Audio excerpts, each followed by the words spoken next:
Muy bien, bueno, bienvenidos a todos los que se están conectando. Soy Mariano Furman, este es el espacio del capítulo de Psiquiatras en Formación de la Asociación de Psiquiatras Argentinos, APSA. Esta es una actividad que se llama UPB. UPB es un clásico del capítulo que tiene como 10 años de historia, donde hemos ido estudiando los abordajes, primero de los psicofármacos, después de los grupos, después de las patologías, y con la idea de todo el tiempo ir tratando de estudiar un tema que es bastante importante para la psiquiatría desde los diversos ángulos que fuimos pudiendo. Este año el abordaje es PINE, psico, inmuno, neuroendocrinología. Y bueno, para psico teníamos que pasar la palabra a Martín para que presente a nuestro invitado. Martín, ¿presentás a Diego? Bueno, buenas noches. Para disertar por la P de PINE, va a haber, como decía Mariano, va a haber una charla por cada letra de PINE, y por la P de PINE de psiconeuro, de psicotrauma, de psicoterapia, va a disertar con nosotros el doctor Diego Feder. Diego Feder primero es mi amigo, segundo es psicólogo, es doctor en psicología, coordinador docente de la carrera de especialización en psiquiatría de la Universidad Maimónides, y es vicedirector de la carrera de psicología del Instituto Universitario de Ciencias de la Salud, Fundación Barceló. Así que te dejo la palabra, Diego. ¿No iba a presentar Roberto ahora algo o seguimos a Diego? No, seguimos a Diego. Vamos a Diego, dale, vamos a la charla de hoy. Muchas gracias. Bueno, buenas noches. Muchísimas gracias por la invitación y sobre todo somos amigos, que eso es lo más importante. Un gran placer estar aquí compartiendo con ustedes, con Martín, con Mariano, con Max, con Roberto, con Anto, con Natalia. Bueno, la verdad que les agradezco mucho y la idea para compartir esta noche es dentro de psiconeuroinmuno hablar justamente de aspectos que tienen que ver en paralelo con lo que ocurre en el campo actual en las psicoterapias, ¿no? En psiconeuroinmuno tiene que ver justamente con la integración de distintos sistemas que trabajan de una manera de constante interacción, de una manera integrada. Y en el campo de las psicoterapias nos encontramos justamente con lo mismo, ¿no? Nos encontramos en un campo de actual integración, y la idea es recorrer juntos aspectos que van en distintos ejes, aportando elementos al ámbito de la salud y de la salud mental en particular, ¿sí? Así que bueno, muchas gracias por permitirme el espacio, ¿sí? Ustedes me van diciendo cómo venimos con los tiempos y demás, ¿no? Así, yo voy a compartir pantalla. Sí, nosotros Sí. vamos a coordinar cualquier comentario o pregunta que haya y te vamos a ir tirando un tip en relación al tiempo. ¿Está bien? Excelente. Entonces, la idea es comenzar, a ver si se ve. ¿Se ve ahí la presentación? Perfecto. ¿Sí? Perfecto. Excelente. Lo primero que quería compartir con ustedes es lo que nos viene sucediendo en nuestro campo en las últimas décadas, que tiene que ver con un cambio en el paradigma de la salud, y es un cambio que se direcciona hacia la integración.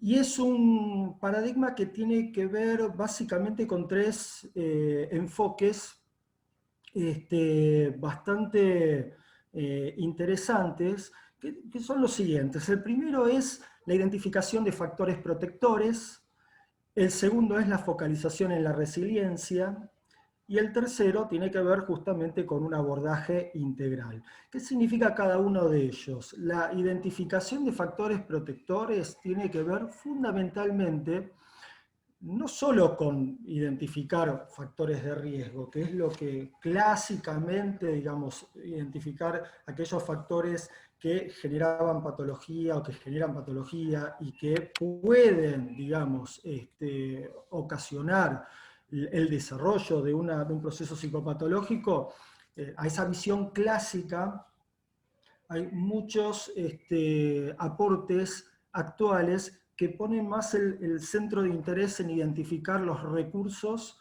que son potenciadores de salud y de bienestar en las personas, ¿no? Dentro de psicología, por ejemplo, el campo de la psicología, el modelo de la psicología positiva es uno de los más claros en este sentido, ¿no? Que trabajan en la identificación de potencialidades y de recursos y trabajan muy bien en este sentido. El segundo aspecto es la focalización en la resiliencia. ¿Por qué es importante este enfoque? Porque a mí no me alcanza, cuando trabajamos con pacientes, no alcanza solamente con identificar los recursos o las potencialidades que la persona puede tener o desarrollar. Lo que nosotros necesitamos es que además aprenda a utilizarlos. La resiliencia tiene que ver justamente con eso, es un plus y que va más allá de la identificación de un factor de protección, sino que es justamente la posibilidad de poder hacer uso de ese factor a través de un proceso de cambio. Y el tercer aspecto tiene que ver con un abordaje integral. ¿Por qué? Porque ya sabemos, esto es muy, muy claro, que los procesos psíquicos y socioculturales son indivisibles de los procesos neurobiológicos. Y además guardan estrecha relación con factores sociales y ecológicos. Y hoy día, en medio de esta situación de pandemia, que nos encuentra justamente a todos conectados desde nuestros lugares, se ve mucho más claramente, ¿no? El impacto ecológico, el impacto social y los cambios culturales que justamente vienen de la mano con estos, digamos, nuevos sucesos, interactúan formando justamente todo un combo que explica y que necesita y que requiere justamente de abordajes integrales, ¿sí? O sea, no es por una sola vía donde encontraremos la terapéutica y la resolución de un problema, sino que necesitamos contar con un multinivel o con una multidimensionalidad precisamente en las estrategias terapéuticas. ¿Sí? Entonces, este cambio de paradigma, o este paradigma de integración, se va a dar dentro del campo de la psicoterapia básicamente en dos ejes. Un eje, la idea de esta charla es poder ver cada uno de estos ejes y hacia el final, después de ver estos dos ejes, vamos a ver algún modelo que justamente lo que hace es trabajar de una manera precisamente combinada, que es el modelo de la psicoterapia integrativa PNIE, ¿sí? Que es un modelo de desarrollo de los últimos 10-15 años, cuya representante acá digamos, en el Río de la Plata es Margarita Dubourdieu, que ella es una representante de Montevideo, de Uruguay, que ha desarrollado este modelo y que es muy interesante. Pero hay varios modelos integrativos a nivel mundial, a nivel regional, hay varios en Argentina, en Chile, en Ecuador, por ejemplo, y este modelo que desarrolla Margarita es realmente muy interesante y los invito justamente a que puedan conocerlo y aprovecharlo. Entonces, la integración en psicoterapia decíamos que se produce en un eje que va a tener que ver con la integración entre distintos modelos psicoterapéuticos. Y por otro lado, en otro eje vamos a encontrar una integración de distintos aportes, tanto de la psiconeuroinmunoendocrinología, los conocimientos que tenemos acerca de epigenética, y digamos estos aportes enmarcados dentro del paradigma de las neurociencias, ¿sí? Entonces, de modo tal que en estos ejes tenemos en uno de ellos estos aportes de la PNIE, las neurociencias, epigenética, en otros, en el otro eje, los aportes de las distintas escuelas, y uniendo estos dos ejes, los modelos integrativos, como el que les mencionaba recién, de la psicoterapia integrativa PNIE.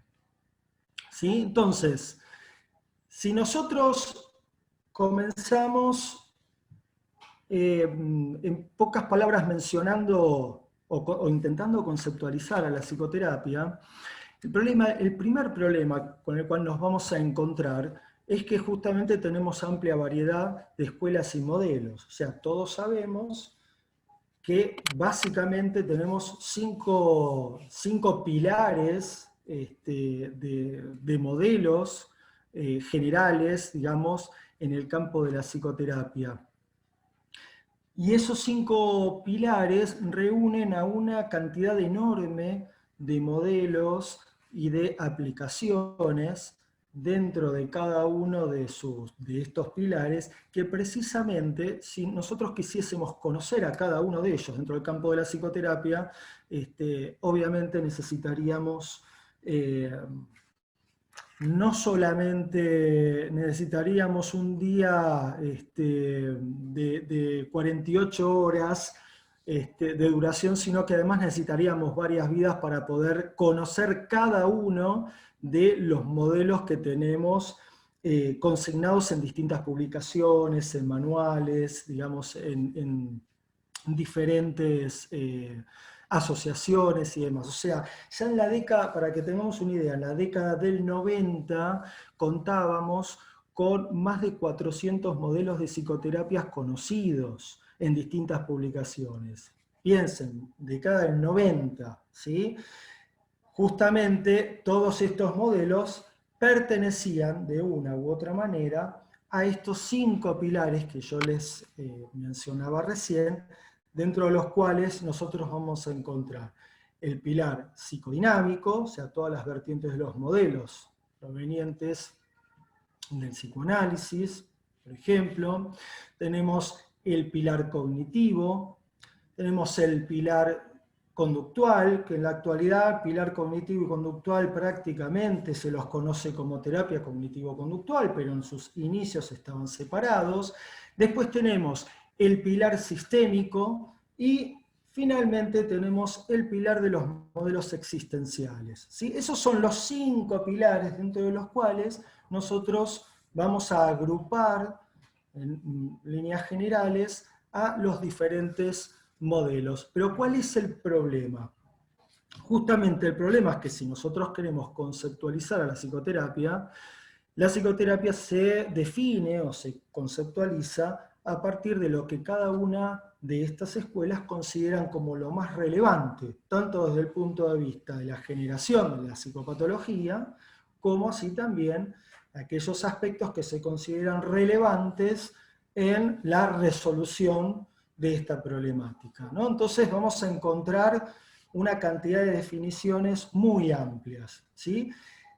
Entonces lo que justamente necesitamos es, entendiendo el paradigma actual hacia la integración, es concentrar los factores comunes que los distintos modelos aportan, y de esos modelos y de esos factores comunes poder generar precisamente una definición, una invitación a una definición genérica de psicoterapia, ¿sí? Entonces, una definición o un ejemplo o un aporte posible es el siguiente que vamos a mencionar.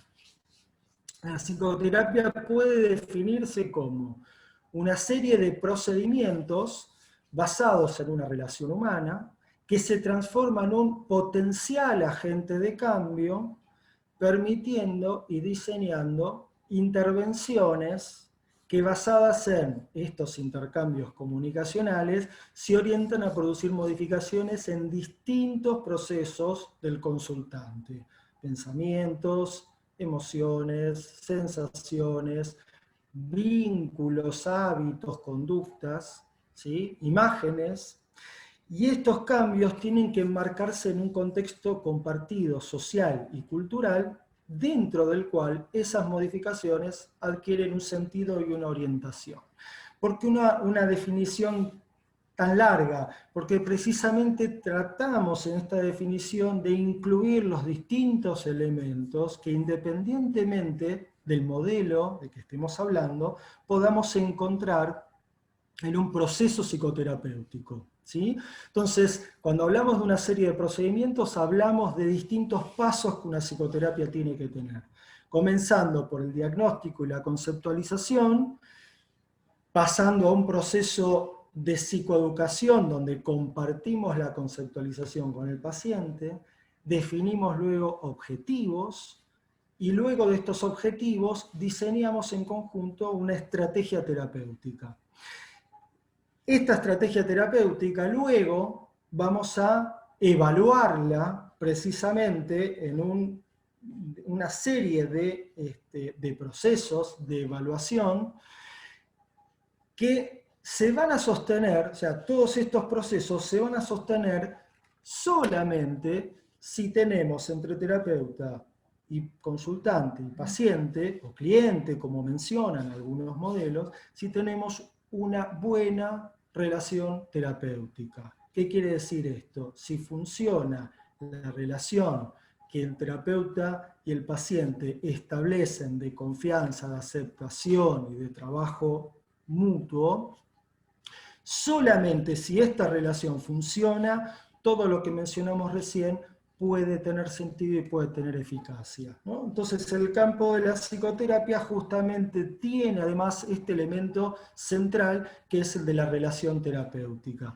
que se transforma en un potencial agente de cambio, ¿sí? O sea, la psicoterapia no produce cambios por sí solo o en sí misma, o por sí misma, sino que lo que hace es estimular la posibilidad de cambios y el vínculo terapéutico es el que permite que esos cambios se produzcan, ¿sí?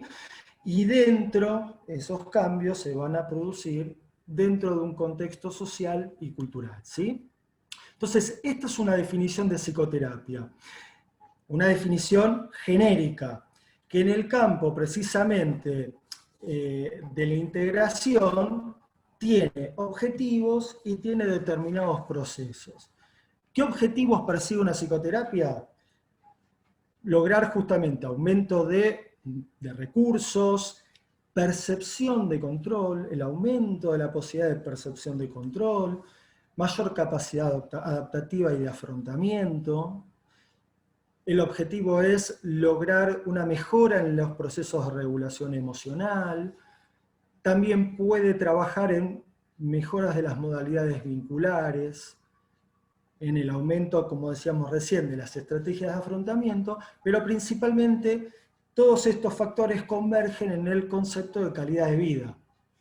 El concepto de calidad de vida lo voy a retomar en unas diapositivas más adelante. Por ahora, digamos, menciono que es uno de los objetivos en el cual, digamos, distintos elementos de la psicoterapia justamente van a direccionarse. Y la psicoterapia como proceso, y acá empezamos a ver elementos muy claros de integración, si una psicoterapia a partir de los resultados que se van obteniendo muestra eficacia en el logro de determinados cambios que potencian calidad de vida, para que esos cambios se prolonguen en el tiempo, se sostengan, lo que yo voy a necesitar justamente es una serie de procesos de aprendizaje. Y esos procesos de aprendizaje necesitan consolidarse en procesos que justamente van a incluir aspectos neurobiológicos y se consolidarán en la memoria de largo plazo. A partir de la comunicación, verbal y no verbal, que como mencionábamos recién, tienen su base en la relación terapéutica y en un contexto social y cultural que le da sentido, ¿sí? Entonces, un cambio que se produce con estímulos en un nivel van a generar justamente modificaciones en niveles diferentes. Y aquí es donde justamente empezamos a hablar de los ejes de integración en psicoterapia, ¿sí? Ejes de integración que incluyen entonces aspectos NIE, aspectos epigenéticos y aspectos ligados, obviamente, al paraguas de las neurociencias. Estas diapositivas las voy a ir pasando más rápido porque es un área que ustedes conocen muy bien. Simplemente para mencionar en esta diapositiva que la epigenética tiene que ver justamente con todos aquellos factores ambientales que van a generar un impacto en la expresión de determinados genes. Cuando hablamos de la psicoterapia como posible factor epigenético, lo que estamos mencionando es que determinados cambios posibilitados por un proceso de aprendizaje en psicoterapia puede traducirse precisamente en cambios en justamente niveles que están muy alejados del clínico que es en el que nosotros trabajamos.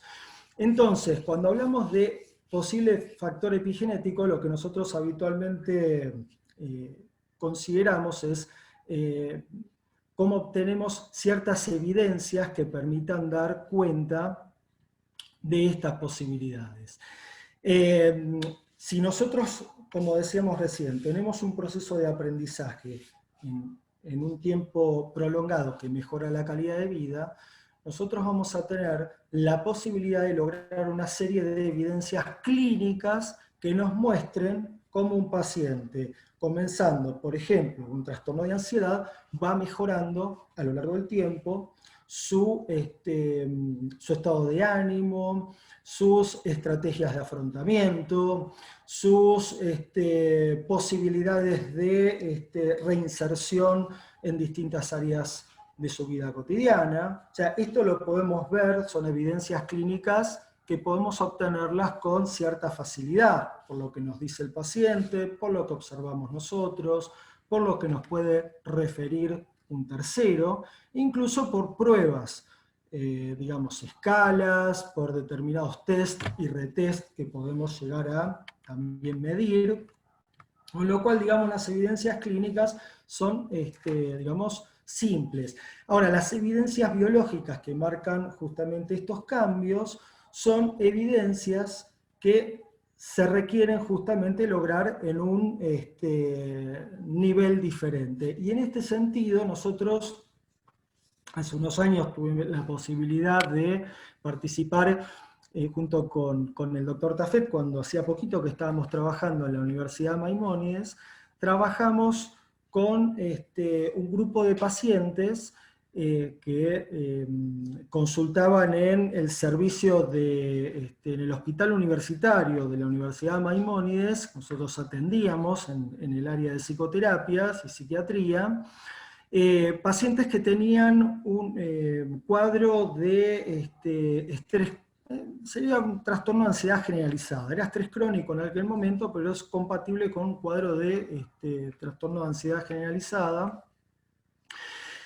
Y en estos pacientes lo que hicimos en su momento fue trabajar en un dispositivo psicoterapéutico que tenía, digamos, un formato cognitivo-conductual en su momento, y trabajamos con esta muestra de pacientes durante 3 y 6 meses, observando dos aspectos. En primer lugar, medíamos los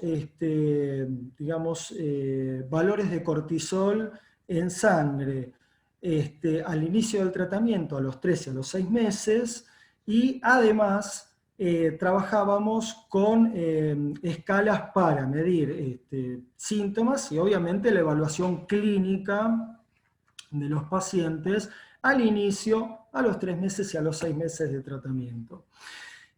Lo que pudimos observar en esta muestra de pacientes que trabajamos solamente con psicoterapias es que en la medida en que se producían modificaciones clínicas de mejoría clínica, también se observaban modificaciones en los valores de cortisol, de una hipercortisolemia o valores elevados de cortisol al principio del tratamiento, hacia valores normales en aquellos pacientes que respondieron adecuadamente al tratamiento.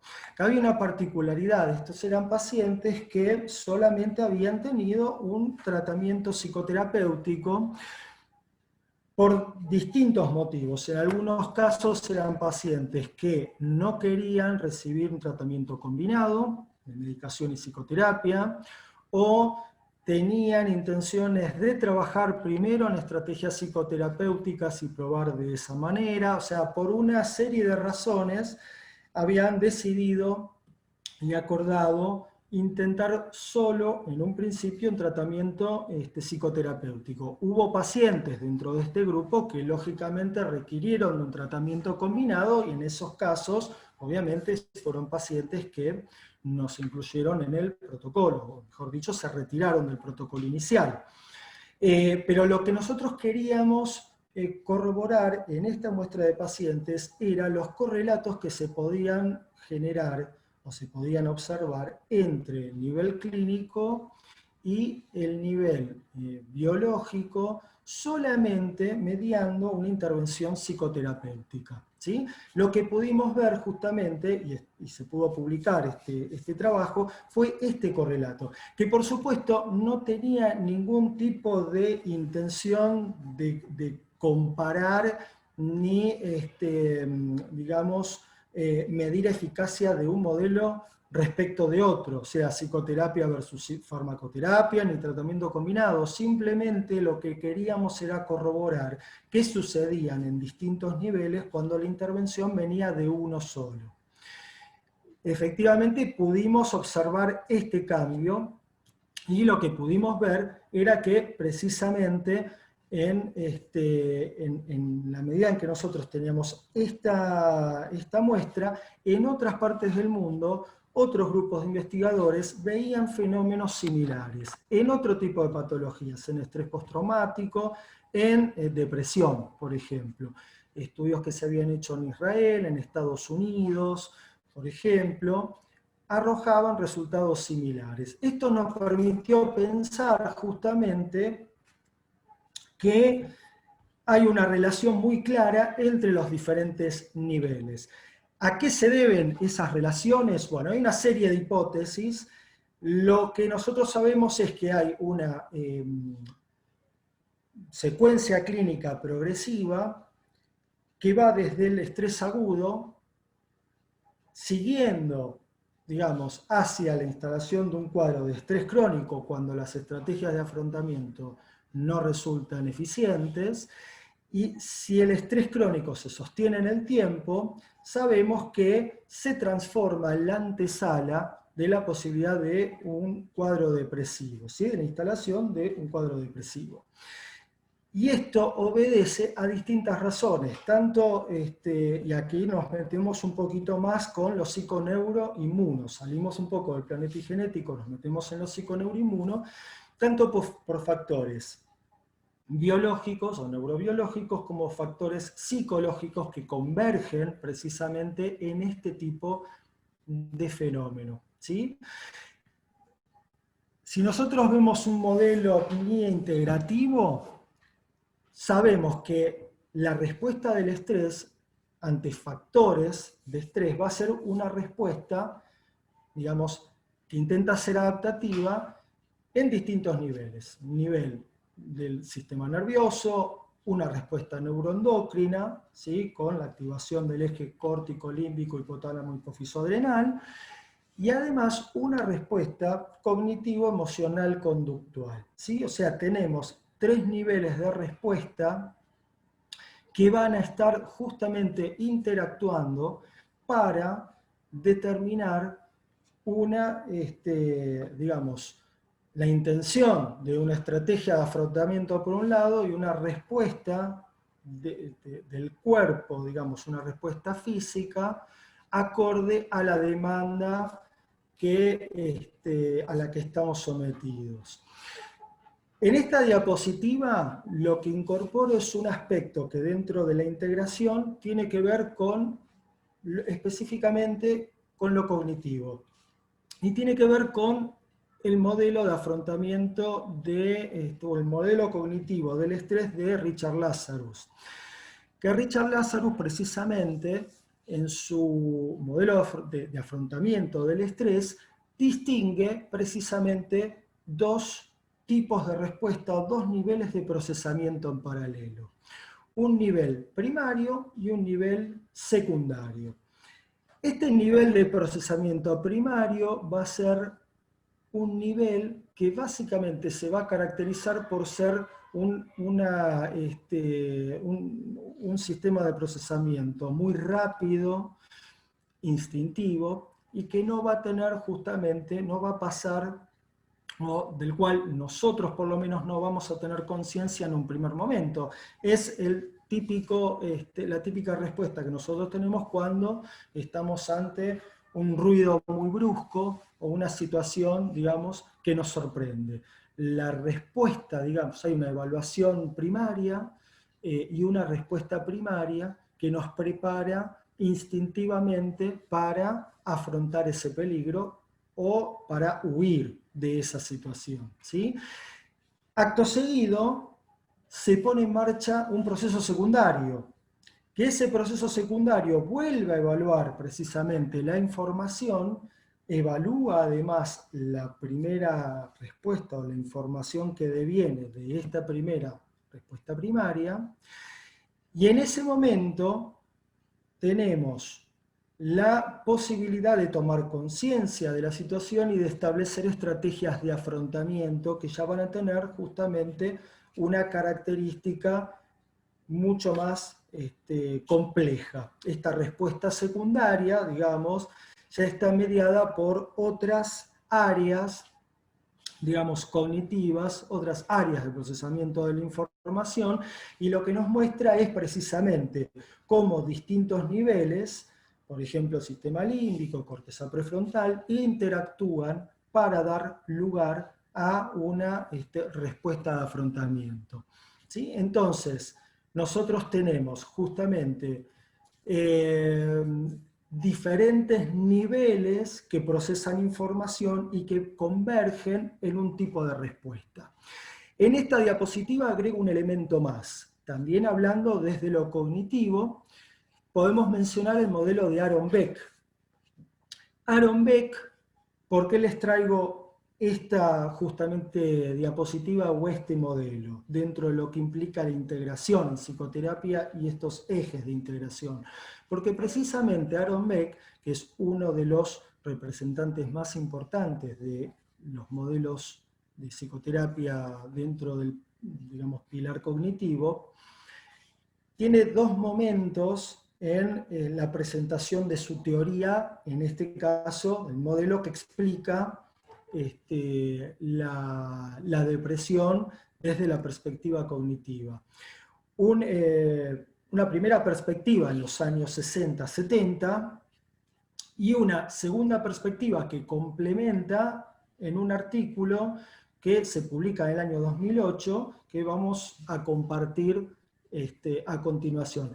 ¿Qué es lo que dice Aaron Beck en pocas palabras? Dice que en su modelo clásico de la depresión menciona que experiencias adversas durante los primeros años de vida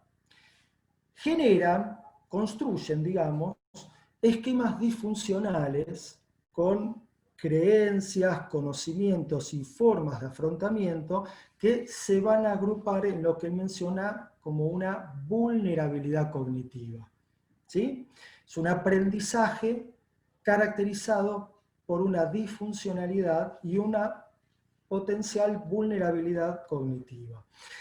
Estos esquemas, ante la presencia de eventos estresantes de la vida adulta, generan una activación que da lugar a todo un sistema, digamos, de procesamiento de la información con un claro sesgo cognitivo negativo. ¿Sí? Entonces, determinados esquemas formados en la infancia, sobre todo en personas que han tenido situaciones traumáticas o han tenido vínculos con claros déficits emocionales o de decodificación inadecuada de necesidades, van a generar la construcción de esquemas disfuncionales que ante la presencia de determinados estresores de la vida adulta, situaciones de frustración importantes, situaciones de pérdidas importantes, van a activar esos patrones aprendidos y van a generar que el procesamiento de las situaciones cotidianas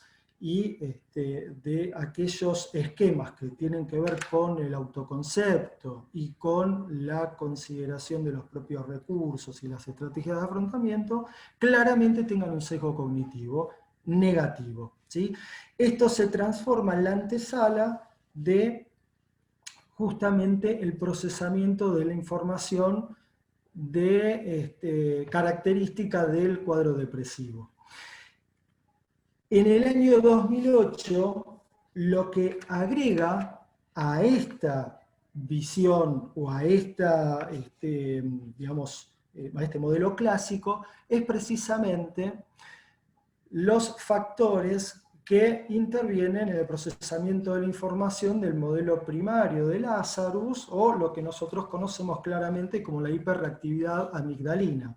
¿Y qué dice justamente? Cuando incorpora los correlatos neurobiológicos, Aaron Beck precisamente lo que va a mencionar es que la hiperreactividad amigdalina se transforma en el estímulo que genera precisamente un predominio de la actividad límbica por sobre la corteza prefrontal.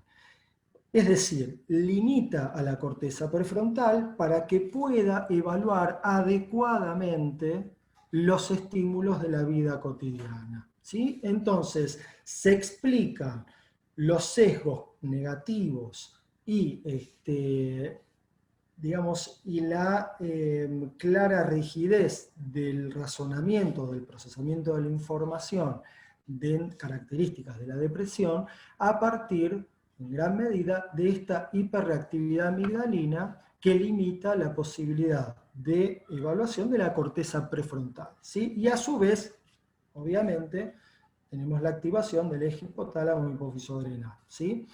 ¿Qué quiere decir esto? Que el mismo Aaron Beck incluye justamente los distintos niveles de integración en su modelo y explica por qué las técnicas cognitivas clásicas no funcionan en determinados o no son efectivas en determinados pacientes si no tenemos en paralelo la posibilidad de trabajar con otros recursos. El recurso farmacológico, por un lado, el recurso de estrategias que trabajan más con el control de los síntomas o con estrategias de relajación, por ejemplo. O sea, distintas posibilidades que precisamente intenten modificar esa hiperreactividad amigdalina para luego sí poder trabajar con los sesgos cognitivos, digamos, a partir de justamente una condición mucho más favorable, ¿sí? Entonces, haciendo una diapositiva de integración, nosotros tenemos por un lado una vulnerabilidad cognitiva y por otro lado, cuando se habla de la hiperreactividad amigdalina, Aaron Beck en este paper, en este artículo, menciona como diferentes hipótesis. Una de ellas, una hipótesis de vulnerabilidad genética, es una entre otras hipótesis, ¿sí? Pero lo importante de esto es poder observar que la hiperreactividad amigdalina va a dar lugar a un sesgo cognitivo, una evaluación distorsionada de los factores de estrés, la activación del eje hipotálamo hipófiso adrenal, y ahí se va a dar claramente una doble vía, la hipercortisolemia y lo que ustedes ya conocen como el aumento de la expresión del gen que codifica para el transportador de serotonina, la disminución de la serotonina en espacios sinápticos, ¿no? O sea, una, digamos, vertiente claramente neurobiológica por un lado, y por el otro, el predominio de la actividad límbica por sobre la corteza prefrontal que lleva a una reevaluación deficiente de cogniciones negativas, ¿sí? Entonces aquí tenemos una vertiente más cognitiva, podríamos decir más psicológica, que además tiene un elemento muy interesante, que lo incorporo, y es el concepto de desesperanza aprendida. El concepto de desesperanza aprendida en las situaciones de estrés crónico, que es un concepto que lo acuñó Martin Seligman, precisamente se relaciona con aquel que se establece cuando las distintas estrategias de afrontamiento que hemos intentado a lo largo del tiempo para resolver las situaciones problemáticas a las que nos enfrentan las situaciones de estrés, no nos están dando resultados. Entonces, cuando yo pruebo de una manera y de otra y de otra, y de ninguna de esas formas obtengo el resultado que yo necesito, aprendo a que haga lo que haga, no voy a poder generar cambios favorables en el entorno. Y esto, digamos, desde el punto de vista cognitivo, es central para poder entender gran parte de las respuestas depresivas o de las respuestas ansiosas, que tienen que ver con la pérdida de control y tienen que ver justamente con el desánimo, la desmotivación a seguir buscando recursos o posibilidades de afrontamiento, ¿sí? Entonces tenemos, por un lado, la vertiente neurobiológica, por otro lado, una vertiente más digamos, que convergen en lo que conocemos como situación clínica de la depresión, ¿no? Para dar un ejemplo. Hasta acá, digamos, uno de los ejes, que es el eje que mencionábamos de la integración NIE, epigenética, neurociencia. Vamos a hablar del otro eje ahora, que es el eje de la integración de distintas escuelas. Y en este sentido es muy importante tener en cuenta que cuando nosotros trabajamos, digamos, a partir de una situación patológica, como mencionábamos, del estrés crónico, en la medida que avanza el proceso, los recursos cada vez van disminuyendo. Esto es lo que sabemos claramente de la respuesta del síndrome general de adaptación de SELI y demás. Sabemos que en la medida que pasa el tiempo, los recursos disminuyen. Ahora, cuanto antes podamos intervenir y con mayores recursos, por supuesto que los recursos se van a ir recuperando. Ahora, el punto es, ¿cuáles son esos recursos que me permitirán trabajar de manera más eficiente con cada paciente? Y la integración tiene muchísimo que ver justamente con este concepto. Porque la cuestión principal acá, volvemos al punto que hablábamos en la diapositiva inicial. Tenemos por un lado el concepto de factores de protección y por otro lado el concepto de resiliencia. Y lo que vamos a trabajar precisamente desde las distintas escuelas de psicoterapia es de qué manera yo puedo lograr en el paciente con quien estoy trabajando esa posibilidad de cambio que me permite justamente salir de la situación difícil que está afrontando, ¿sí? Entonces, todas las personas, en esta diapositiva dice, todas las personas somos potencialmente resilientes. El desafío es encontrar la forma de realizar la diferencia.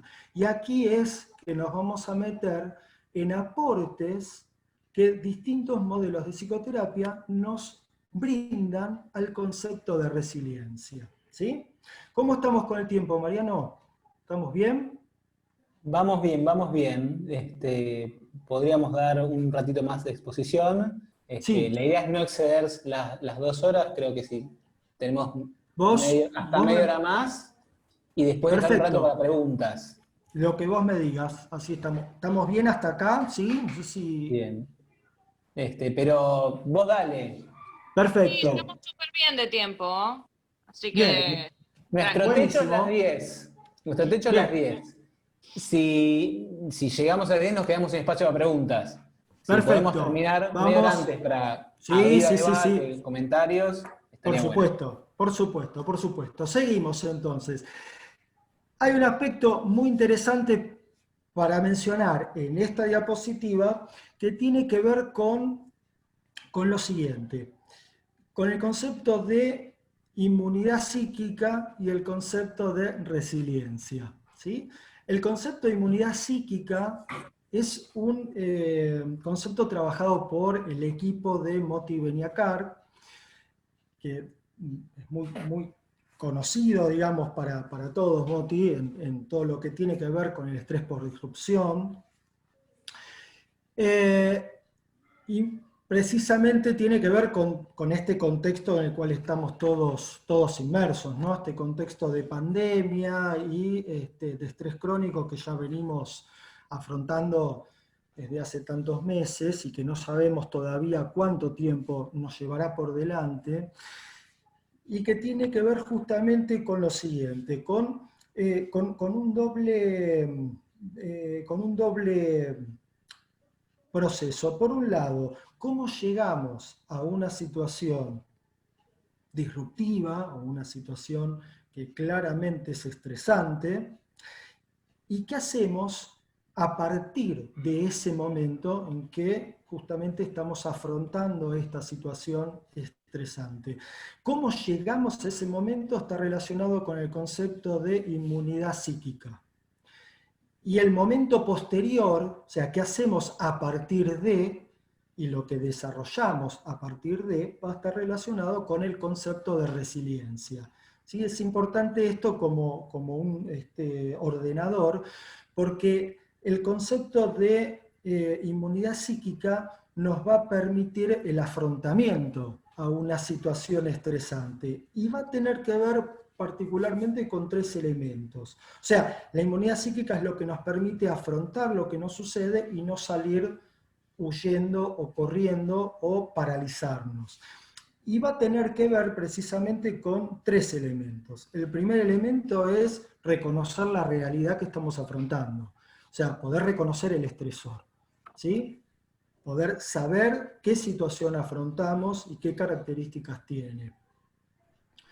El segundo elemento es poder saber o poder identificar cómo son nuestras propias reacciones frente a esta situación. O sea, nuestras propias reacciones, por ejemplo, si yo ante una situación estresante reacciono con impulsividad o reacciono con intolerancia, es importante que parte de mi inmunidad psíquica va a tener que ver con el autoconocimiento y con poder saber que eso me puede llegar a ocurrir en una situación de estrés importante. ¿Por qué? Porque el tercer elemento de la inmunidad psíquica es saber qué hacer con mis propias reacciones. Y eso tiene, por ejemplo, relación con mi círculo más cercano. Si yo sé que ante una situación estresante actúo con intolerancia, entonces una de las cuestiones importantes de saber qué hacer frente a eso es lograr que mi círculo íntimo esté noticiado de esto, lo sepa de antemano, sepa que a mí me está pasando esto, y de esa manera yo pueda generar la posibilidad de una compañía adecuada por parte de ellos, ¿sí? O sea, o al menos limite la posibilidad de daño que mi propia reacción puede llegar a tener, ¿sí? Esto tiene que ver es el concepto, digamos, de inmunidad psíquica. El concepto, digamos, ligado con la resiliencia, va a tener además otros elementos, o sea, ¿qué hacemos a partir de? Y eso va a tener que ver con, en primer lugar, también tener contacto claro con la realidad. O sea, el resiliente o la persona que muestra o que, digamos, incorpora o desarrolla respuestas resilientes, es una persona que tiene clara conciencia de todo lo que tuvo que afrontar. No es el resiliente, no es una persona que no ha sufrido, que no le ha sucedido nada, digamos, negativo, o que ha afrontado la situación con, digamos, sin costo alguno. Al contrario, es una persona que tiene muy claro el costo que la situación le generó y lo que tuvo que hacer para salir. Y además necesita de la posibilidad construcción de salidas creativas, estrategias creativas que puedan actuar allí donde parece que no hay nuevas opciones, ¿sí? O sea, la creatividad es uno de los factores principales para contrarrestar justamente esto que recién mencionábamos de desesperanza aprendida. Es uno de los factores. El tercer punto es que aquellas soluciones creativas también tengan un sentido. La persona resiliente tiene que encontrar un sentido en el afrontamiento que está teniendo, ¿sí? Por ejemplo, un aspecto importante es, hoy justamente hablábamos en sesión con una paciente de algunas reacciones que ella está teniendo justamente frente a esta situación de pandemia y el encierro y trabajar desde su casa, y además es precisamente docente, con lo cual también tiene un plus importante, digamos, y hablábamos con respecto a los límites y cómo manejar determinadas situaciones conflictivas con hijos adolescentes, y una de las cuestiones que hablábamos del sentido de las respuestas creativas es que, si bien nosotros no podemos medir con exactitud la eficacia de las decisiones que uno está tomando en este momento a futuro, una de las cuestiones importantes es cómo ella, si nos trasladamos a un futuro, una vez que esta situación se haya superado y una vez que podamos volver a una realidad un poco más ordenada, podamos ver en retrospectiva las decisiones que hoy hemos tomado y cómo te querés evaluar en ese momento. O sea, ¿qué querés recordar de este momento? ¿No? Entonces veíamos, ¿qué es lo que para hoy puede tener sentido para vos en las decisiones que tomes con tus hijos? ¿Qué es lo que considerás importante? ¿Qué querés que suceda en el futuro? ¿Y cómo querés verte en el futuro cuando vuelvas a recordar este momento, ¿no? Entonces, ese proceso de ida y vuelta es en sí una estrategia para buscar ciertos sentidos y ciertas posibilidades que tengan mayor tolerancia para afrontar la situación presente, porque vuelvo a lo que recién comentaba, no sabemos con exactitud qué resultados van a tener nuestras decisiones. Lo que sí podemos es definir cuáles son nuestras intenciones y nuestros objetivos. Entonces, en ese sentido, es justamente que menciono este aspecto, ¿no? El sentido que nosotros podemos otorgar a las decisiones o a los pasos que damos. Y hay dos aspectos también importantes en la resiliencia, y acá está mucho más ligado a la función de la psicoterapia o del terapeuta, ¿sí? Que tiene que ver con lo siguiente: todas las personas que se han investigado y han mostrado respuestas resilientes, los distintos autores que han investigado justamente la resiliencia, lo que han observado es que uno de los elementos centrales en los resilientes es haber contado con algún tipo de apoyo afectivo significativo que a la persona que tuvo que atravesar situaciones difíciles les permitió un reconocimiento, o sea, considerarse importante para alguien, ¿sí? Y un apoyo en parte de ese proceso, ¿sí? Y esto es justamente lo que es gran parte de lo que hace el terapeuta en la relación terapéutica que mencionábamos antes. O sea, es fundamental para el proceso resiliente el acompañamiento. Y en consonancia con esto, un concepto que pertenece a Boris Cyrulnik, uno de los representantes más importantes en el estudio de la resiliencia, tiene que ver justamente con el de tutor resiliente. Y el tutor resiliente es la construcción de alternativas, de recursos que permitan generar motivación para que la persona que está atravesando una situación difícil se pueda aferrar y pueda salir adelante, ¿sí?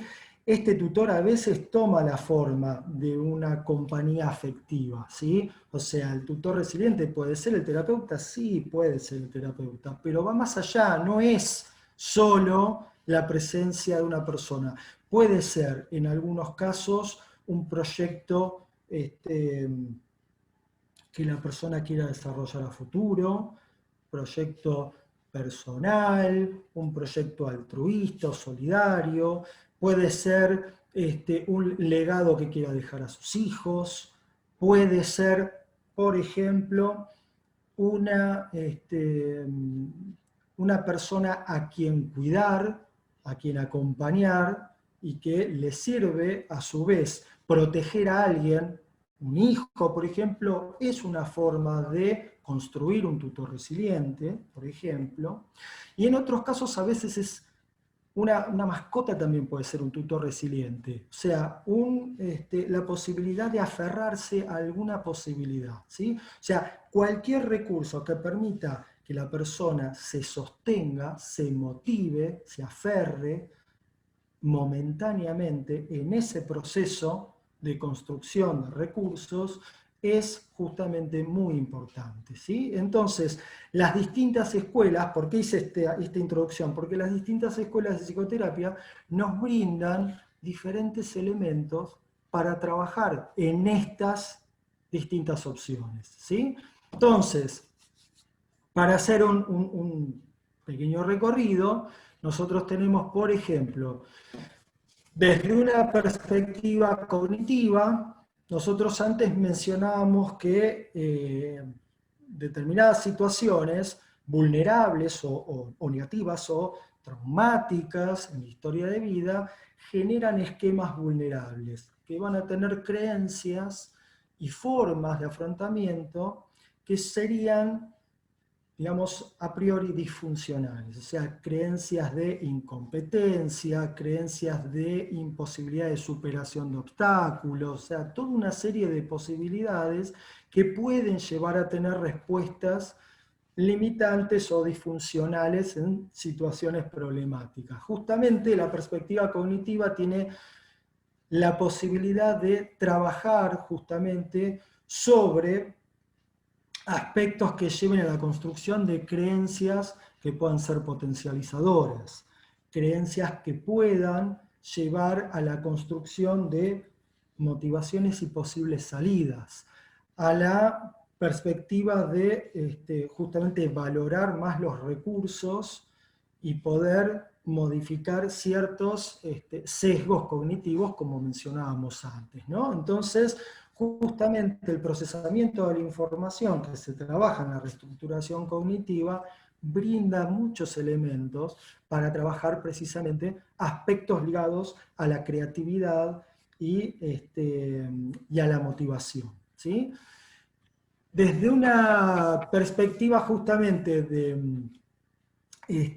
siguiendo con lo que mencionábamos de Martin Seligman también es el creador de la escuela de psicología conocida como psicología positiva. Es una de las escuelas más novedosas, más nuevas, digamos. Martin Seligman, cuando asume en el año 2000 la presidencia de la Asociación Americana de Psicología, en ese mismo momento presenta su perspectiva novedosa de la psicología positiva. Y la psicología positiva también nos habla precisamente de investigar y potenciar determinadas actitudes y determinados recursos que en una persona pueden motivar aspectos saludables y pueden mejorar claramente la calidad de vida, ¿sí? Entonces, menciona, así como hablábamos antes de desesperanza aprendida, menciona también la posibilidad de construir esperanza, o sea, él habla de la esperanza aprendida. Y para eso utiliza diferentes estrategias. Dos estrategias importantes que menciona la psicología positiva es la estrategia de solidaridad o altruismo, y otra de las estrategias es la de reconocimiento. Él da ejemplos bastante claros. Él dice que cualquier acción solidaria, cualquier acción que pueda generar un bienestar en otra persona, tiene un grado de potencialidad muy importante que puede generar bienestar, motivación y creatividad. Entonces, las estrategias que apuntan a la construcción de posibles digamos, acciones solidarias son importantes en situaciones justamente de vulnerabilidad o de deterioro, digamos, de calidad de vida, ¿no? Otras de las estrategias que menciona es la de reconocimiento. Y las estrategias de reconocimiento precisamente trabajan logrando fortalecimiento de los vínculos, porque precisamente tratan de identificar en las personas significativas cuáles son los elementos que a la persona en cuestión le genera reconocimiento, le genera bienestar, y le brinda la posibilidad a esta persona de decirlo, de transmitirlo y de agradecerlo. Entonces, estrategias de agradecimiento y de reconocimiento también han demostrado en diferentes experiencias que ha desarrollado Seligman que son generadoras de potenciales cambios, son generadoras de bienestar, ¿sí? Y de motivación. Entonces, desde este punto de vista, es un aspecto importante para trabajar resiliencia. Una tercera perspectiva, acá nos metemos más en la perspectiva sistémica, tiene que ver justamente con entender el concepto de resiliencia sistémica o resiliencia familiar. Habitualmente, cuando nosotros hablamos de respuestas resilientes, solemos, digamos, visualizarlas o focalizarlas en una persona. Pero en general esa persona pertenece a un sistema. Y los modelos sistémicos claramente nos han mostrado que la patología no es de una persona. Una persona digamos, la expresa, es el portavoz o es el, digamos, la persona que emerge de un sistema que está atravesando una situación patológica o una situación disfuncional. Entonces, la perspectiva sistémica, de ese mismo modo, nos habla de una resiliencia sistémica. Y nos habla de que justamente el sistema es el que puede permitirnos, a través de determinados elementos, la posibilidad de construir una salida ante situaciones adversas. Por ejemplo, ¿de qué manera? Trabajando comunicación, roles, cohesión y estructuras claras y ordenadas dentro de los marcos familiares, va a favorecer precisamente la respuesta a aspectos resilientes de cada uno de sus miembros, ¿no? Entonces es muy importante trabajar justamente en la integración en el sistema familiar, en el sistema afectivo, digamos, de pertenencia, y trabajar con todo el sistema, aún cuando yo pueda estar trabajando con un paciente en el consultorio, voy a estar trabajando con todo el sistema. Y si lo entiendo de esa manera, trabajando el acercamiento y las mejoras en la comunicación, trabajando, como decíamos recién, posibilidades de reconocimiento, posibilidades de acercamiento y de solidaridad, como mencionaba en la psicología positiva, también voy a estar fortaleciendo desde una perspectiva sistémica la posibilidad de un movimiento resiliente a nivel familiar. Y ya para ir mencionando los últimos modelos, tenemos los dos últimos modelos que les voy a mencionar. Uno de ellos es la perspectiva humanística, que claramente está ligado al concepto de resiliencia cuando nosotros mencionamos, por ejemplo, la logoterapia de Viktor Frankl. Viktor Frankl precisamente es uno de los representantes más significativos en el estudio de la resiliencia, desde su propia experiencia como prisionero de campos de concentración durante la Segunda Guerra Mundial. Lo que Viktor Frankl menciona con respecto a la resiliencia es que justamente él en el campo de concentración, cuando atravesó por esta situación tan adversa, mencionó dos aspectos principales. Uno de ellos fue observar cómo las personas respondían o reaccionaban en el día a día ante la situación tan dramática y tan extrema que tenían que atravesar en el campo de concentración. Lo que observaba Viktor Frankl era que había un grupo de personas, digamos, él dividió a los tipos de respuesta en dos formas, digamos, claramente diferenciadas. Una de ellas era aquellas personas que mostraban tener algún tipo de motivación o algún tipo de perspectiva que podía estar, o expectativa, que podía estar trasladada a un momento futuro, por ejemplo, o sea, un momento que implicara una salida de la situación tan difícil que estaban atravesando y que podía implicar, por ejemplo, reencontrarse con algún familiar, hacer justicia y mostrar al mundo lo que allí estaba sucediendo, por mencionar algunos ejemplos, ¿no? Algún tipo de expectativa, poder hacer algo en un futuro que pudiese generar algún tipo de expectativa o algo por hacer. Me queda algo para hacer en el futuro. Y otra de las expectativas también podía estar ligada a la situación presente. Por ejemplo, si yo encontraba algún tipo de motivación o de función importante para poder desarrollar en este día. Por ejemplo, ayudar a un compañero que hoy claramente se siente mucho más vulnerable y con menos energía, entonces lo puedo ayudar a hacer una de las tareas que tiene encomendadas, o alegrar a alguien contando alguna situación que pueda despertar una sonrisa en un momento tan difícil, o, por ejemplo, ridiculizar a algunos de los personajes siniestros que estaban dentro de los campos, ¿sí? O sea, si la persona consideraba que tenía algún tipo de función posible y que esa función podía colaborar en algo, entonces estos grupos de personas, o estas personas que tenían o una expectativa futura o una expectativa presente, tenían mayor fuerza de afrontamiento, mayor fuerza de voluntad, de respuesta.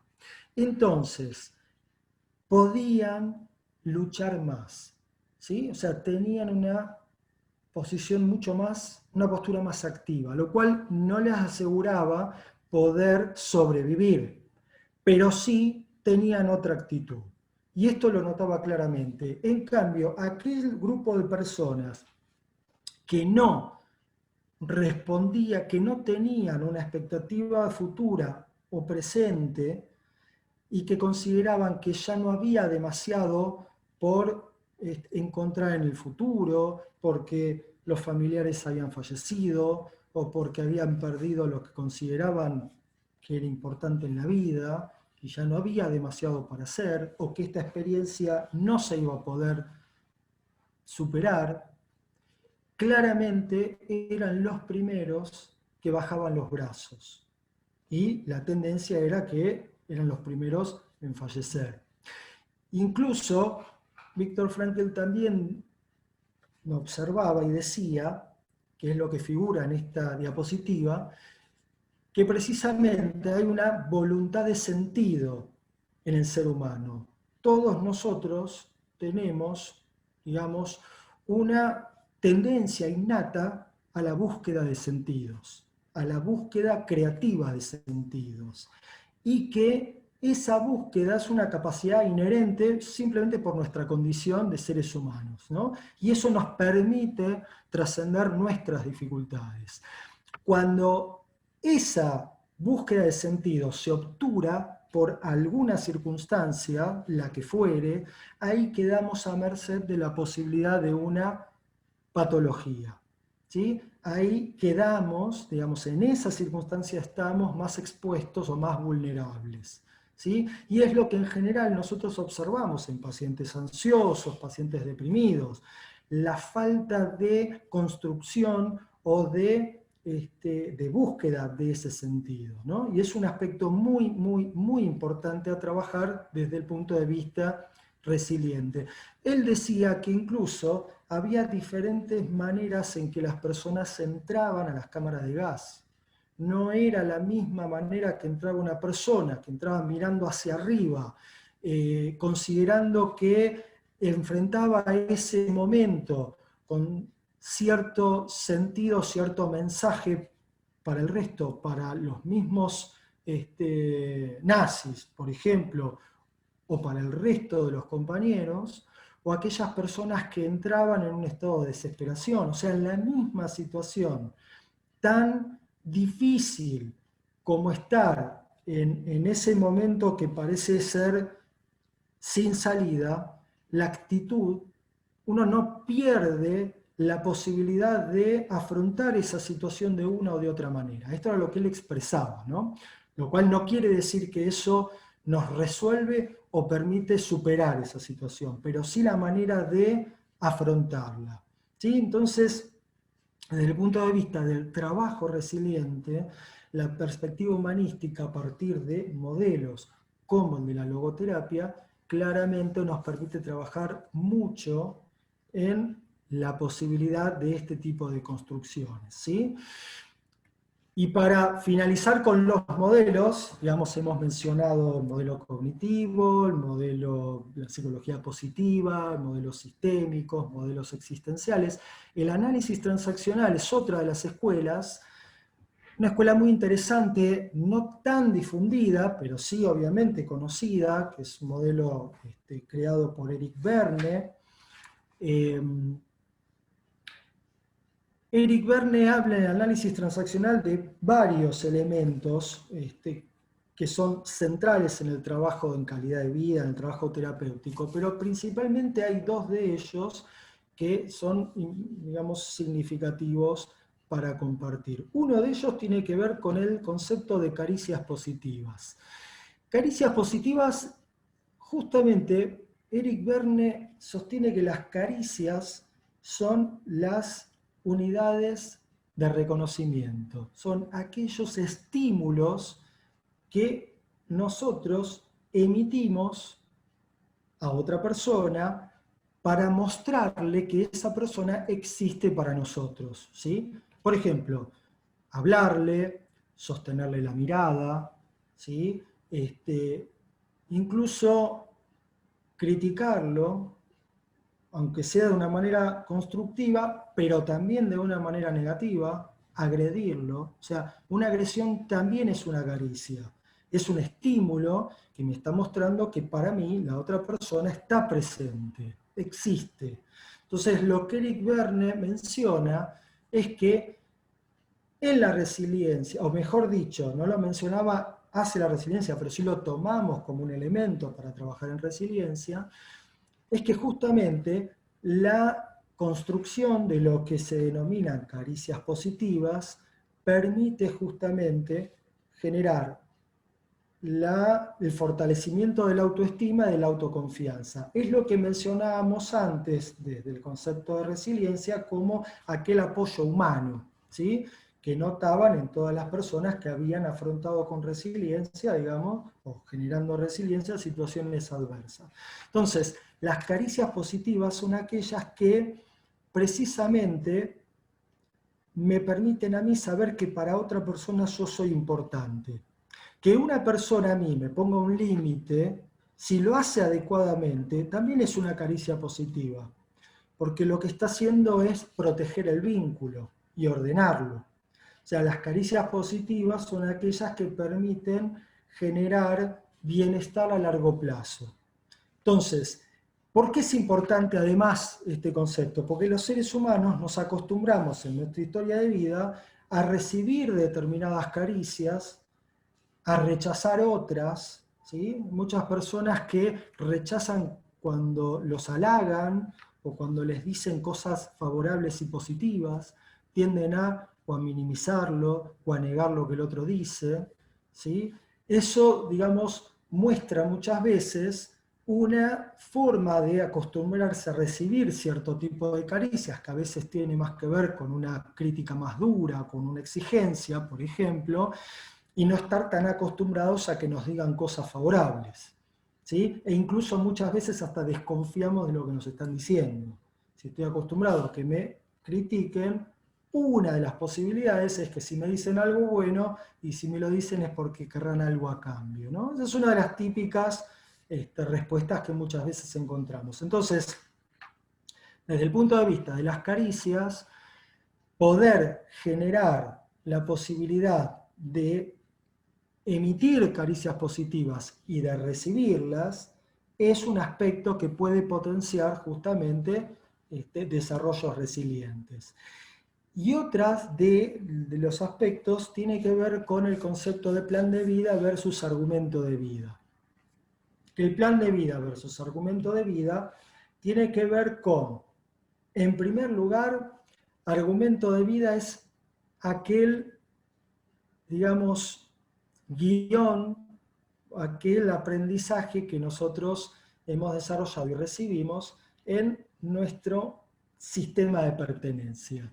Nuestro sistema de pertenencia, nuestra familia, que nos ha dado un lugar y que nos recibe dentro de determinada coyuntura, dentro de determinada cultura, nos otorga un nombre, nos otorga determinadas expectativas y muchas veces nos da determinados roles para desarrollar en el futuro. Por ejemplo, seguir con la profesión de mis padres, seguir con el negocio familiar, ¿no? Hacerme cargo de lo que mis padres no pudieron hacer, o, por ejemplo, no superar a mis padres en determinados aspectos de la vida.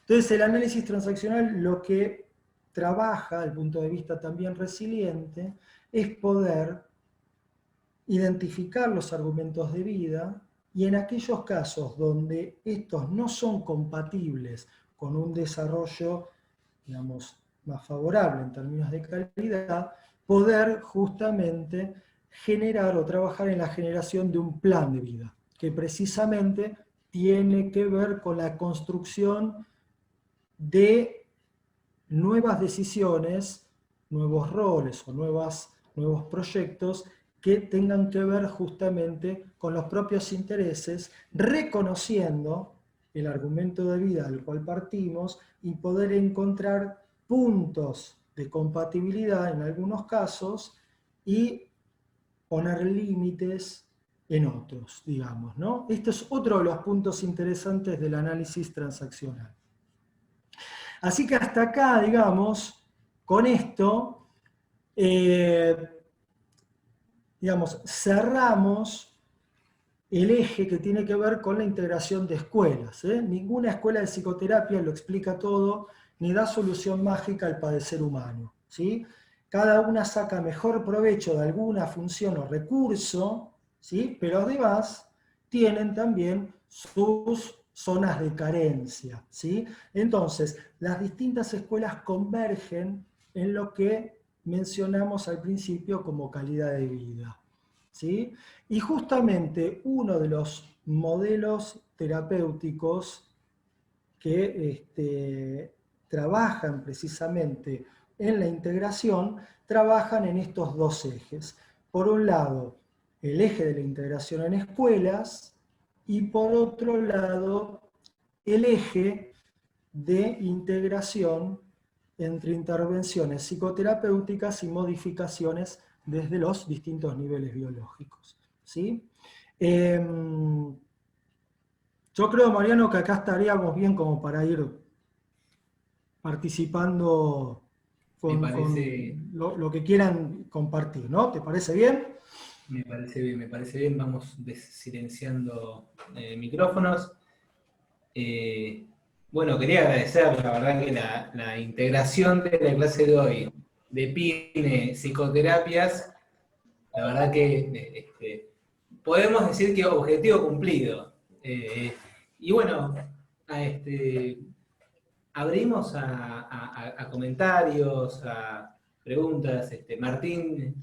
No, quería decir que era la clase perfecta para empezar el ciclo de PINE porque, como dijiste, es la integración perfecta entre lo que queremos aprender con la P de psicoterapias y la integración de todas ellas y la orientación y el encuadre que se da desde la psiconeuroinmunoendocrinología. Muchas gracias, Diego. Al contrario, un gran placer. Un gran placer y fantástico de poder intercambiar con ustedes y aprender con ustedes, obviamente, que es lo más importante. Bien, vamos a ver unos minutos, a ver si va surgiendo alguna pregunta. Hemos ido viendo que había una cantidad de personas participando. Vamos a revisar estos con celulares ChatSpef que tenemos ahí. Me está encargando por la banana. Tengo que decir que me tenía que alimentar después de 10 horas de trabajo. Por supuesto, es muy necesario, ya lo creo. Bien. Esto de tutor resiliente se ve mucho en grupos de adicciones, ¿no? En grupos de psicoterapia grupal, de alcohólicos anónimos. Exacto, sí. El concepto de tutor resiliente es un concepto amplio, o sea, digamos, el concepto tiene que ver con, es el tutor cuando nosotros tomamos un brotecito de una planta y lo trasplantamos. Al principio, ¿qué necesitamos? Para protegerlo de las inclemencias del tiempo, del viento o de cualquier dificultad que pueda encontrar, se necesita poner un tutor, un bastón para enterrarlo justamente en la tierra, atar ese brote y que ese brote pueda ir creciendo y se pueda ir, digamos, fortaleciendo en ese proceso. Después llega un momento donde ese tutor realmente no va a cumplir ninguna función más que una presencia estética, digamos, ¿no? Porque cuando logró esa fortaleza ya esa planta se va a poder defender por sí misma. El tutor tiene esa función, entonces cualquier motivación que a mí me permita salir de una situación difícil e ir incorporando mis propios recursos, eso es lo que realmente va a ser saludable, porque si no estaríamos hablando de un apoyo permanente, ¿no? Y el tutor resiliente no tiene que ver con un apoyo permanente, que siempre tenemos apoyos afectivos, pero eso es otra cuestión. El tutor tiene que estar durante un tiempo vulnerable, fundamental, para que yo me vaya consolidando, me vaya fortaleciendo y pueda salir de una situación difícil, ¿no? Y eso es lo que hace el terapeuta, digamos, ¿no?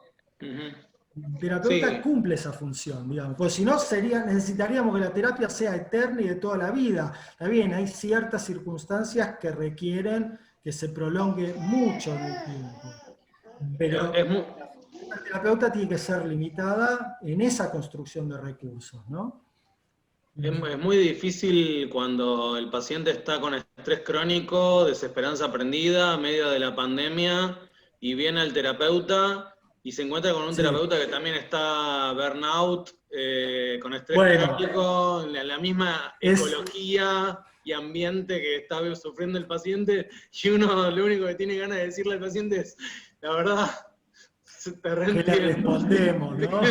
No sé qué decirte porque no sé cómo responderte. Pero, ¿sabés que es súper claro lo que planteás? Porque esta pandemia, este momento para todos nosotros es un momento, en el desarrollo de nuestra profesión, es un momento determinante, porque la diferencia que habitualmente nosotros tenemos cuando trabajamos con pacientes es que podemos tener cierta distancia entre lo que el paciente le sucede, está viviendo y demás, y nuestra vida, digamos, como seres humanos fuera del consultorio, ¿no?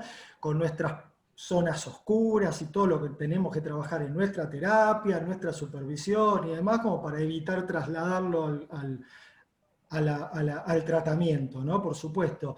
Pero la diferencia es que en este contexto estamos todos incluidos de la misma manera. A todos nos atraviesa de la misma forma. y muchas de las dificultades que tienen los pacientes las estamos afrontando nosotros cotidianamente. Cuestiones muy simples, o sea, yo trabajo acá, en este lugar que estamos hablando nosotros, y en otro espacio de la casa está mi nene, en Zoom con la escuela, y estamos, digamos, peleándonos por quién usa la tecnología, de qué manera, cómo respetamos los tiempos y los lugares de cada uno. Esto es un ejemplo muy simple, ¿no? Pero todos estamos atravesados en la misma circunstancia y estamos todos aprendiendo a manejarlo de la mejor manera que podemos. Entonces, en este sentido, hay un factor que para mí es muy importante, y esto no lo podemos negar delante de los pacientes. Y los pacientes también tienen que saber que a nosotros hay cosas que nos están sucediendo exactamente igual que a ellos, ¿no? Y es así, y es también nosotros como terapeutas poder aceptar ese límite, aceptar que, bueno, hay cuestiones que, bueno, vamos a ir afrontándolas en paralelo. Y algunas experiencias que yo estoy teniendo y que me dan resultados, las compartiré con algunos pacientes que le podrán resultar, digamos, constructivas, con otros tendré mayor precaución, digamos, pero es una situación que la estamos aprendiendo todos.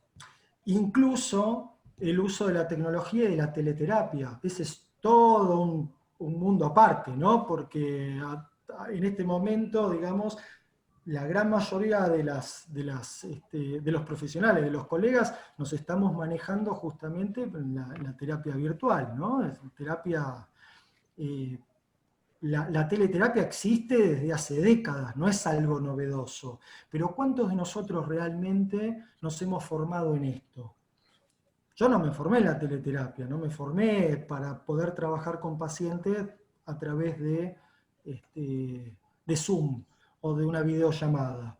Lo estamos descubriendo ahora. Y el impacto que esto tenga en la eficacia terapéutica, en la construcción de la relación terapéutica, en la construcción de la subjetividad, la verdad que no lo tenemos tan claro. Y es todo un desafío, ¿no? Por eso justamente lo que vos preguntás es una pregunta que también me la hago yo. Pero lo bueno es poder documentar todo esto que nos está pasando y poder también analizar los resultados y las distintas intervenciones que estamos teniendo.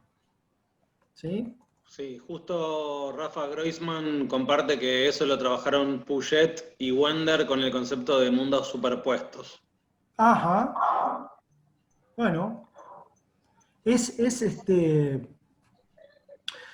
precisamente, además el tema de la hiperestimulación, ¿no? La que tenemos en este momento. O sea, estamos dentro de un ámbito, dentro de un entorno físico la mayor parte del día, y la estimulación es tan intensa que también eso genera una dificultad adaptativa enorme, ¿no?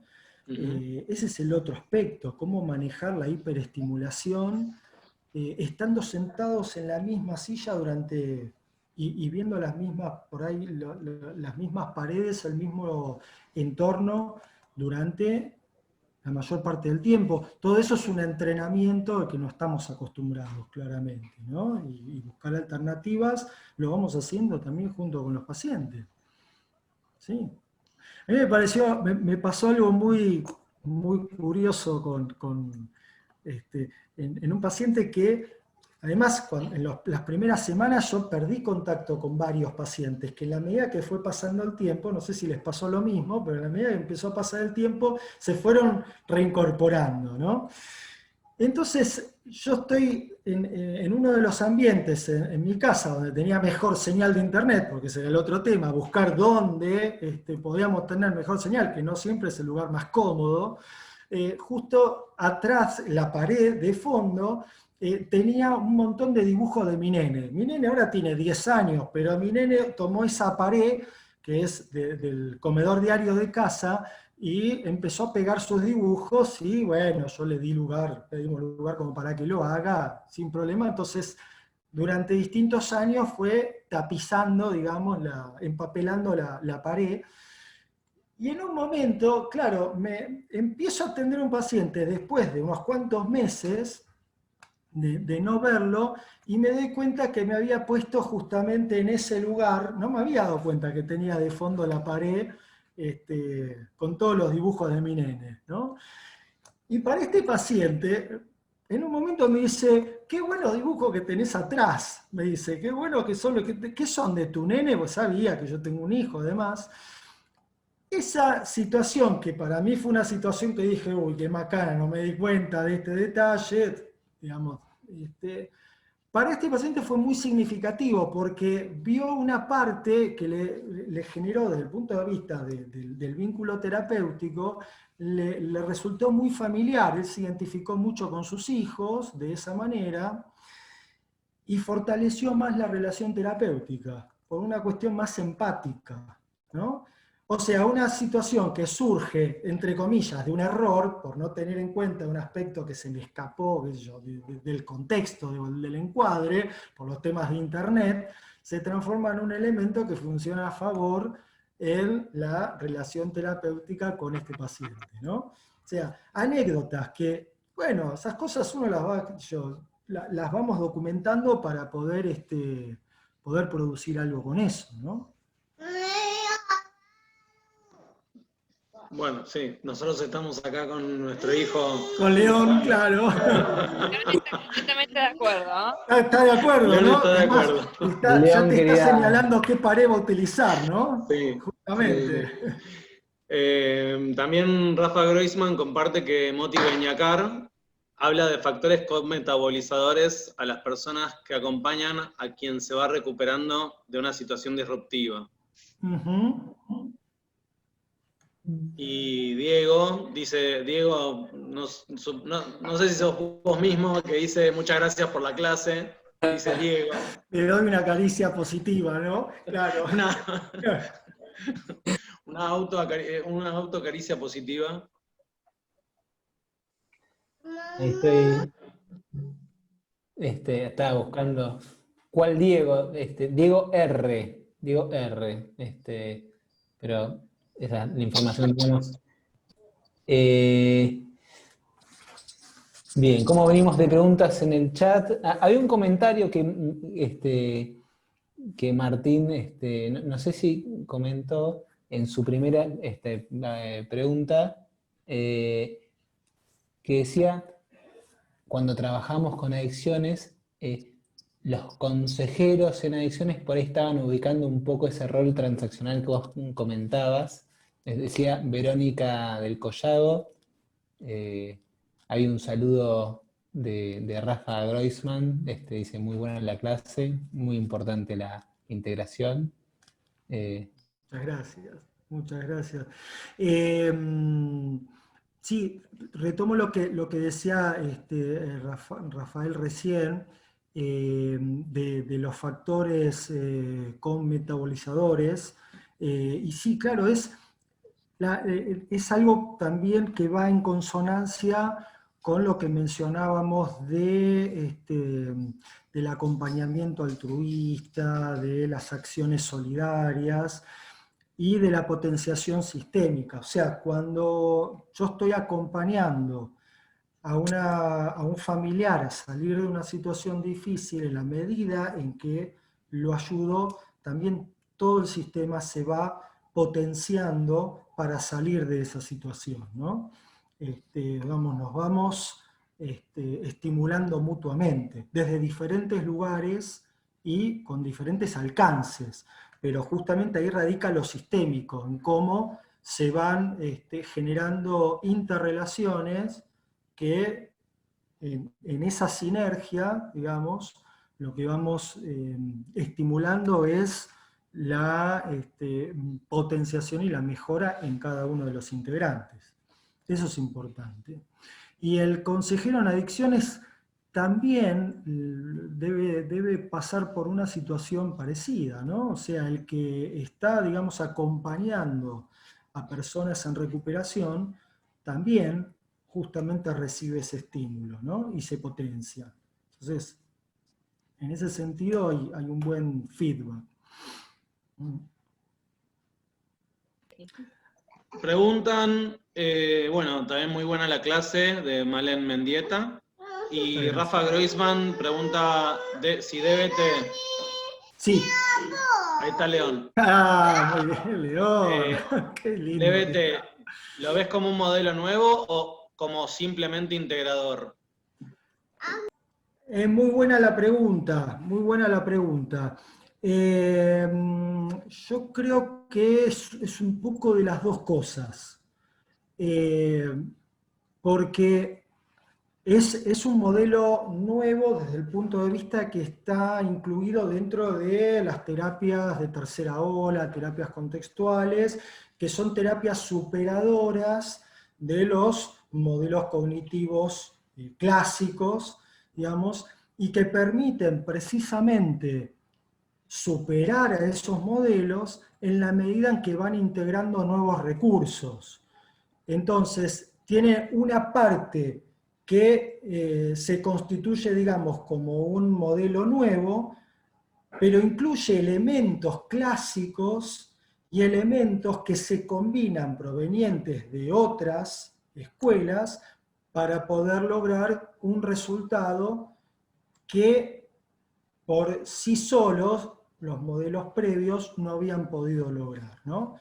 Que es, por ejemplo, en trastornos de personalidad, o en este caso límite, pero las otras terapias que acompañan, digamos, a DBT en la tercera ola, o sea, como la terapia de aceptación y compromiso, o incluso las terapias de esquemas tempranos de Jeffrey Young, por ejemplo, son modelos que lo que buscan es superar los obstáculos de los modelos cognitivos de origen, integrando aportes que en algunos casos provienen de la propia experiencia de los propios creadores, ¿no? Tanto Marshall Linehan como Jeffrey Young, por ejemplo, incorporan elementos de trabajo emocional a partir de sus propias vivencias, a partir de sus propias terapias, ¿no? Entonces, muchos de esos recursos no son nuevos en sí, digamos, eran recursos ya desarrollados por otras escuelas.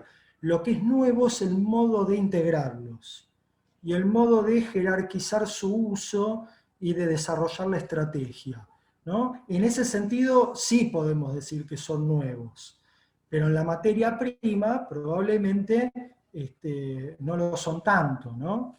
Pero bueno, yo creo que está bueno que sea una combinación de ambas cosas, ¿no?